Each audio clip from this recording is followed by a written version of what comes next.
you guys on the show talk a lot about the committed liberals, the pundits and the politicians. And I think maybe like 3 or 4 years ago, I would have considered myself like a liberal, but just I hadn't been exposed to a lot of left arguments. And I considered some of my family members, especially my mom, similarly. And we were talking the other day about the New York Times, and I made some passing comment criticizing them. And she was shocked. She's like, what are you talking about? They're liberal, right? Like, they're on the left.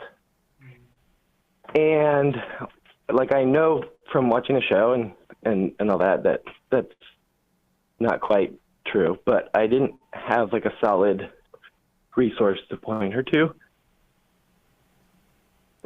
So I was hoping you guys might have advice on it not being liberal? Not closed off to... Sorry, what? Well, I mean, all you need to do is talk about the Iraq War.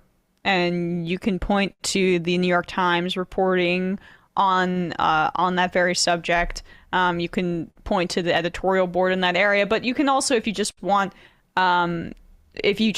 to talk about like what they got wrong, you can just point to what Judith Miller's writings during that, how she breathlessly took the information that she was receiving from the Bush administration at face value and basically regurgitated it, or at least Bush administration and CIA assets. I mean, a lot of the information that she published was from associates of a lot of people, including, if you listen to Blowback, someone like Ahmed Chalabi, who was personally quite invested in the regime change in Iraq because he wanted to lead Iraq. And a lot of her sources were like deeply connected to Rumsfeld.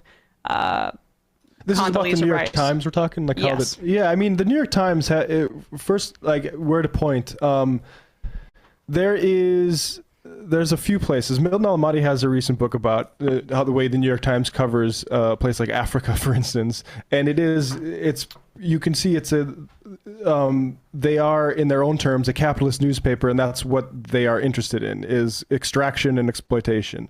And the other ways, I'm trying to think of this. There's this, I'm not going to remember the citation here, but I mean, you read like Chomsky and that sort of stuff, like any sort of left liberal analysis of the news will not be friendly to the New York Times. And so I think, I wonder if what about what they were pushing in, was it the Venezuelan election? Oh yeah, I mean that's the thing, is it's an imperial mouthpiece, and it's been that way. It was literally in the 1840s or 50s, like an anti-utopian socialist paper, and I don't think they were very good on abolition either.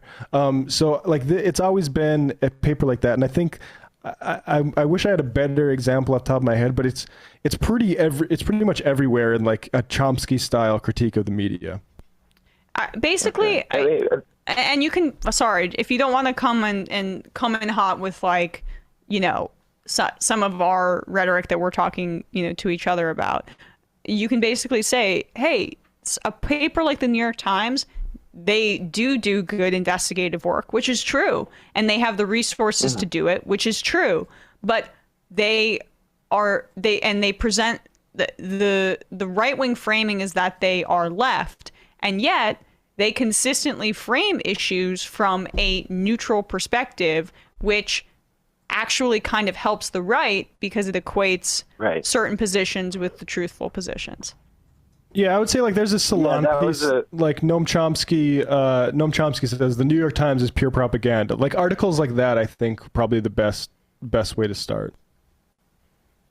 Yeah, I think it both speaks to how limited the options are out there, and also how they've kind of left washed their own image with the cultural stuff. Yeah. Yes. For sure. All right, man. Nate, thank you so much for your call. Yeah, thanks. Have a good one.